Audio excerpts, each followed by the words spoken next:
uh, kuliah tentang topik bahasan uncertainty ya. Sebenarnya bukan hanya uncertainty sih. Ini terkait bagaimana menganalisis sebuah data pengukuran. Jadi Anda di bagian ini mengukurnya sendiri saya lompat dulu. Tapi bagaimana kalau Anda punya sebuah data pengukuran itu harus diapakan dan apa yang perlu dilihat dari sebuah data pengukuran. Anda pasti sudah pernah mengalami ya, melakukan praktikum, mengambil data. Itu yang disebut menganalisis data itu ngapain sih sebetulnya? Nah, jadi hari ini saya akan singgung sedikit tentang statistika secara praktis dan hubungannya dengan yang minggu lalu saya bahas, yaitu tentang uncertainty atau ketidakpastian dari sebuah pengukuran. Ini saya ambil sebuah contoh yang ada di soal ya. Ini soal 3.1 kalau nggak salah, 3.1. Jadi ceritanya saya punya resistor, sebuah resistor yang diukur beberapa kali. Atau bisa jadi konteksnya yang kedua. Saya punya beberapa buah resistor yang spesifikasinya kurang lebih sama, tapi kemudian saya ukur satu-satu dengan alat ukur yang sama. Jadi kasus yang pertama adalah satu buah resistor saya ukur dengan alat yang berbeda-beda. Dalam hal ini 10 kali pengambilan data ya. 10 kali pengambilan data saya dapat 10 variasi pengukuran. Yang kedua adalah saya punya satu alat dan saya diberi 10 buah resistor yang secara spesifikasi tertulisnya sama ya. Jadi kalau resistor seperti ini kan Anda yang pernah belajar elektronika pasti tahu ini color coded ya. Ini jenis resistor yang istilah teknisnya ini thin film. Thin film.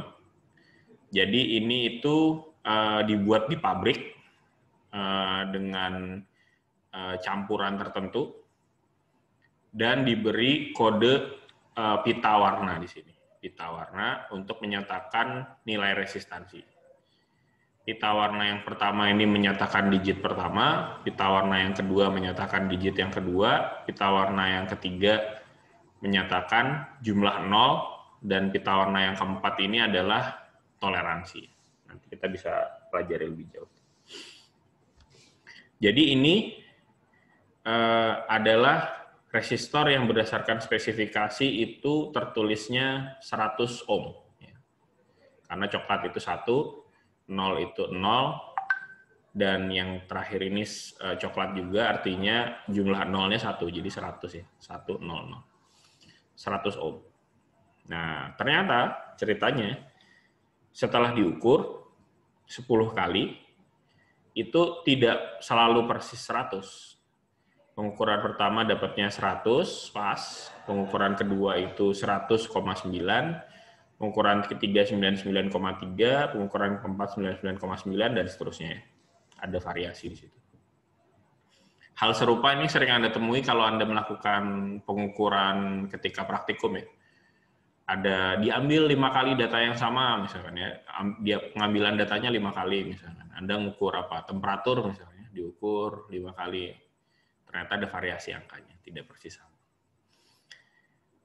Nah, secara statistik, ini namanya statistik deskriptif. Yang bisa dilakukan itu umumnya, kalau Anda tahu, ambil rata-rata ya. Dari angka ini, kita ambil apa? Oh, rata-rata nilainya 100,09. Terus, dari angka rata-rata ini, kita bisa cari apa sih sebetulnya? Deviasi. Deviasi itu adalah pergeseran setiap nilai ini terhadap nilai rata-ratanya. Ya. Kalau nilai rata-ratanya 100,09, mencari rata-rata pakai cara ini ya. Kalau Anda pakai Excel lebih gampang lagi kan, Anda pakai min dalam kurung seperti ini. Tapi kalau misalkan secara teoritis adalah dijumlah angkanya dibagi jumlah datanya ya. Kalau ini kita cari rata-ratanya kita dapat 100,09. Nah, masing-masing data ini punya selisih terhadap nilai rata-rata. Yang 100 ini selisihnya minus 0,09, yang ini selisihnya 0,81 dan seterusnya. Jadi deviasi ini adalah ya, yang bagian ini itu adalah nilai XI dikurang min ya. Atau XM ya di situ. Tulis XM. Nah, angka deviasi ini kalau misalkan ternyata angka aslinya lebih kecil, dia hasilnya negatif, kalau lebih besar nilai positif. Ternyata angka deviasi ini kalau misalkan Anda total, ini dapatnya 0. Kenapa? Iyalah karena selisih ini terhadap rata-rata pasti dikompensasi oleh nilai yang lain gitu ya. Pasti nilainya 0. Jadi nilai deviasi ini secara langsung tidak menunjukkan representasi nilai apa-apa. Nah, supaya menunjukkan sesuatu, kita harus buat dia supaya tidak jadi 0. Jadi ini akal-akalan matematis sebenarnya. Caranya macam-macam ya. Bisa kita buat harga mutlak. Kalau harga mutlak, semua yang negatif jadi positif. Atau kita amplifikasi nilainya dikuadratkan, namanya deviasi kuadrat ya. Deviasi kuadrat ini kita kuadratkan angka deviasinya. Apapun nilai negatif kalau kita kuadratkan jadi positif ya. Nah, jadi kita amplifikasi nih deviasinya, dibuat kuadrat. Dan kalau misalkan nilai deviasi kuadrat ini dijumlahkan, kita dapat angka yang namanya variansi. Nah, variansi sendiri tidak punya makna fisis apa-apa, tapi yang menarik adalah kalau tadi kita sudah kuadratkan, kita jumlah, habis itu kita hitung nih standar deviasi. Standar deviasi itu adalah yang angka yang sebelah sini, ya. Angka yang sebelah sini, ini adalah deviasi ya. Yang kalau dijumlah semua deviasinya ini adalah kita dapat variansi. Kalau variansi ini dibagi, ya, secara teoritis dibagi n ya, dibagi jumlah datanya. Tapi secara orang statistik sudah meneliti nih, kalau jumlah sampelnya tidak terlalu banyak, supaya tidak ada bias, harus dirubah n-1. Saya nggak akan masuk terlalu jauh tentang teori statistiknya, Anda bisa ambil sendiri di kuliah statistik. N-1 ini kalau misalkan sampelnya sedikit dan kemudian diakar, ini kan cukup fair ya, tadi kita kuadratkan, habis itu kita akar. Dapat nilai yang namanya standar deviasi. Ini standar deviasi, menghitungnya caranya begini, jumlahkan deviasi kuadrat, dibagi jumlah sampel dikurang 1, habis itu diakar. Kita dapat standar deviasi. Nah, apa gunanya standar deviasi ini? Di buku Anda sudah belajar ya, beberapa teori statistik, termasuk juga peluang. Nah, saya mau tunjukkan ini hubungannya dengan bagaimana kalau kita mau menurunkan angka ketidakpastian sebuah pengukuran. Minggu lalu ada yang nanya, seingat saya, gimana sih kita nentuin ketidakpastian pengukuran nilai uncertainty? Misalkan saya ngukur nih, secara praktis saya bisa bilang, kalau misalkan saya ngukur panjang misalnya, saya sebagai orang yang ngukur itu bisa memperkirakan ketelitian saya sampai berapa. Nah, tapi secara eksaktanya, secara realnya, keyakinan saya terhadap seberapa akurat pengukuran saya itu perlu dibuktikan kan. Nah, membuktikannya caranya pakai seperti ini. Ingat tadi yang sebelah sini, yang ini itu adalah standar deviasi. Jadi secara praktis si yang namanya ketidakpastian pengukuran itu ditentukan oleh pertama nilai standar deviasi dikali nilai delta. Lagi-lagi ya, ini adalah syarat ketika sampel pengukurannya tidak terlalu banyak, seperti yang banyak kita lakukan ya. Nah, delta ini adalah didapat dari Z dikalikan dengan nilai ketidakpastian pengukuran ini, dibagi akar N. Ya. Dibagi akar N. Z itu apa? Z itu adalah nilai confidence interval. Ya. Nilai confidence interval. Nilai confidence interval itu menyatakan atau terkait erat dengan confidence level. Artinya seyakin apa sih? Ini hubungannya kalau di kuliah statistik ini terkait dengan peluang. Jadi kalau tadi di yang sebelumnya ya, saya datangnya dari sini kan, saya ngukur berapa kali, habis itu saya hitung kira-kira berapa sih ketidakpastian pengukuran. Kalau sudah di angka yang ini, itu saya balik. Confidence interval ini, confidence level ini, maksudnya apa? Kalau misalkan saya melakukan pengukuran lagi, seberapa persen saya yakin bahwa nilainya akan ada di rentang angka ini. Nah, di sini ada dua cara nih menulisnya. Cara yang pertama adalah ditulis dengan perbandingan peluang. Misalkan nih, kalau saya hitung pakai angka ini ya, nih, angka ini, nilai Z-nya saya tentukan misalkan 1 ya, 1, supaya sama nih, nilai deviasinya sama dengan nilai standar deviasi. Artinya, Z-nya 1, maka nilai deltanya adalah standar deviasi, yang tadi nilainya 0,4149, ya, saya tulis aja di sini.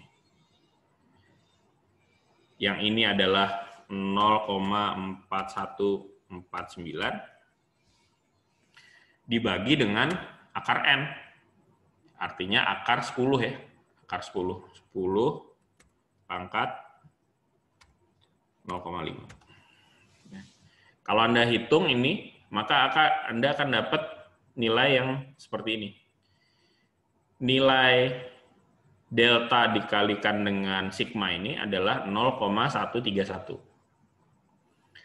Artinya apa? Kalau saya pakai pernyataan yang pertama, nilai pengukuran yang ada di atas itu, nilai pengukuran ini tadi, itu nilainya, peluangnya adalah, kalau saya melakukan pengukuran lagi, ada 2,15 berbanding 1 kemungkinannya saya akan dapat nilai dalam rentang ini.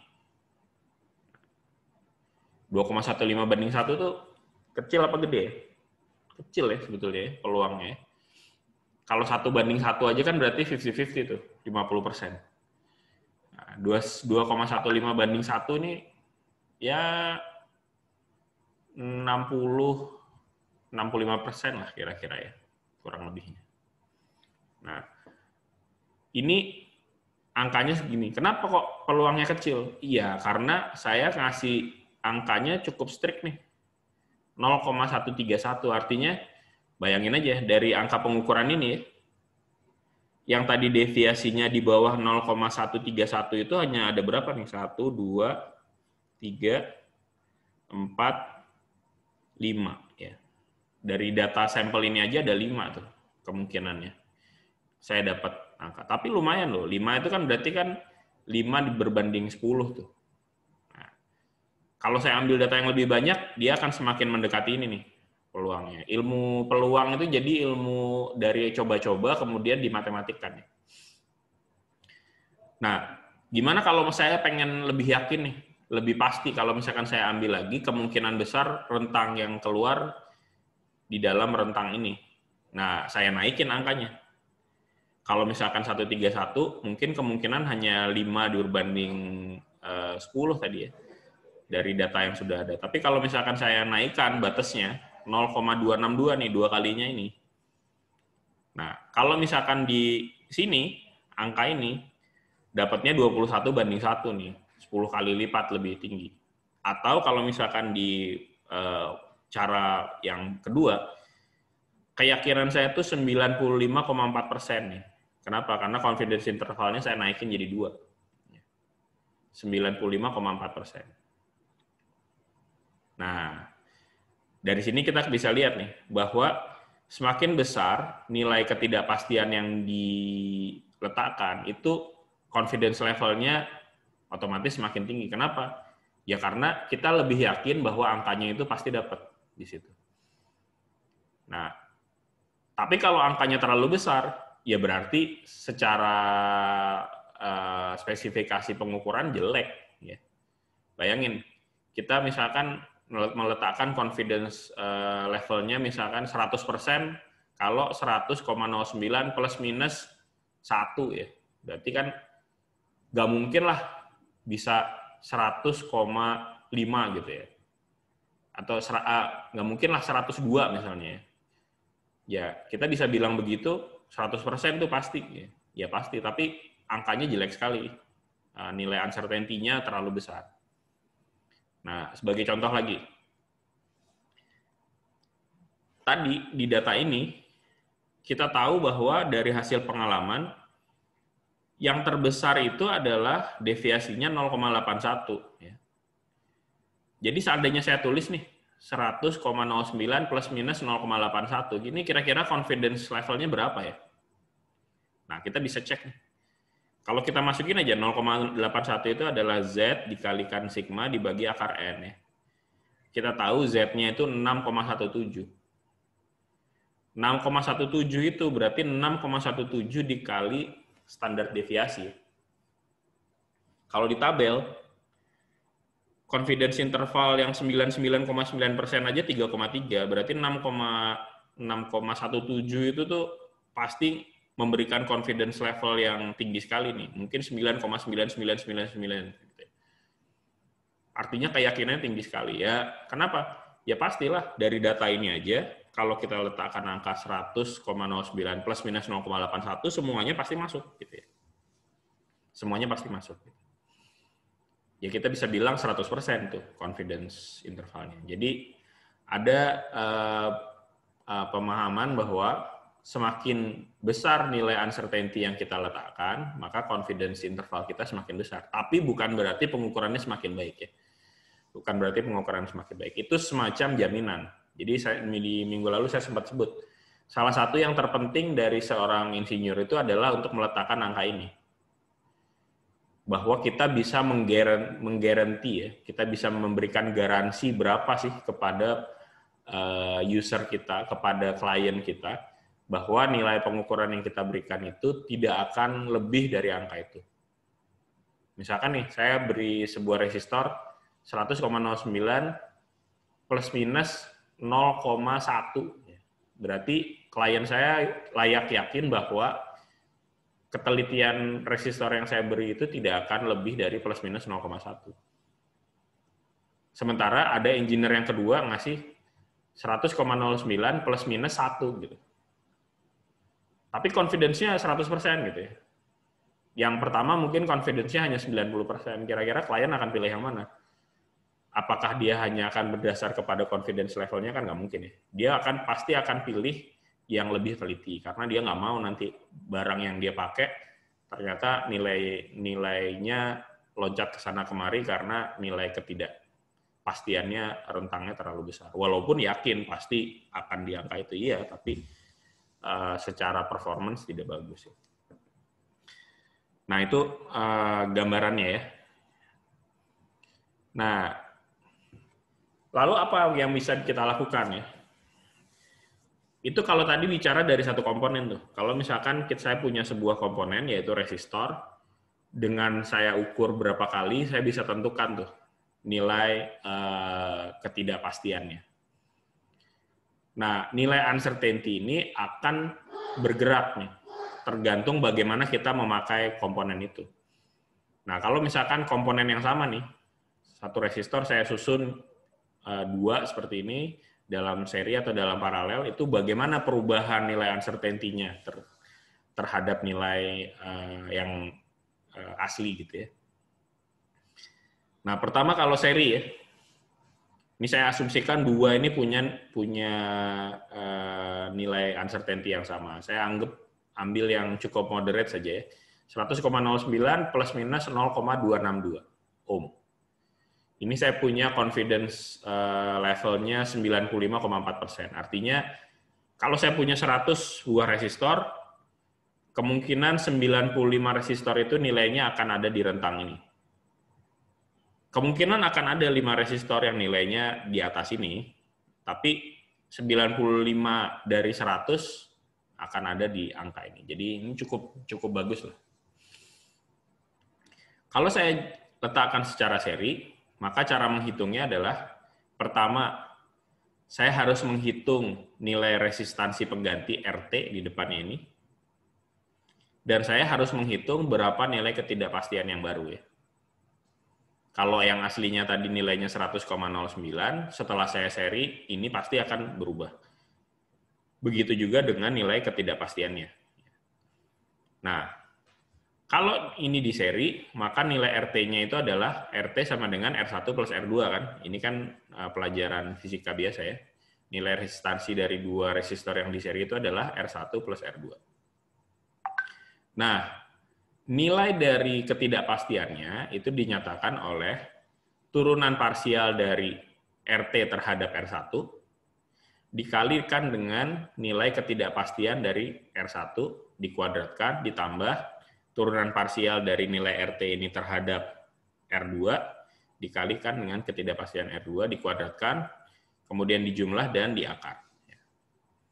Maka nilai RT ini akan ada di depan, nilai ketidakpastiannya, saya sebut WRT ini adalah menjadi nilai ketidakpastian yang baru.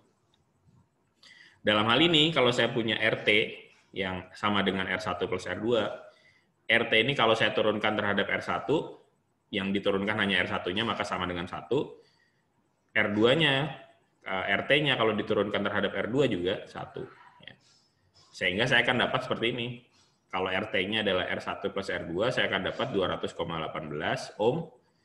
Dan nilai WRT-nya adalah, tadi turunannya ini 1, dikalikan dengan ketidakpastiannya 0,262, dikuadratkan, ditambah yang ini juga tadi 1 dikali 0,262 dikuadratkan, kemudian dijumlahkan dan diakar. Saya akan dapat 0,371.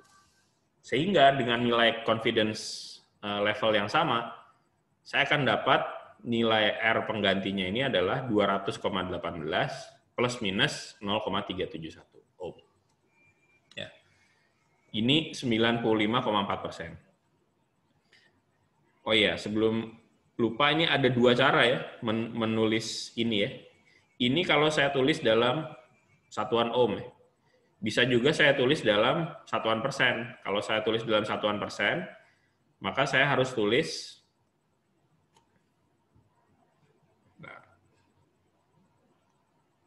silahkan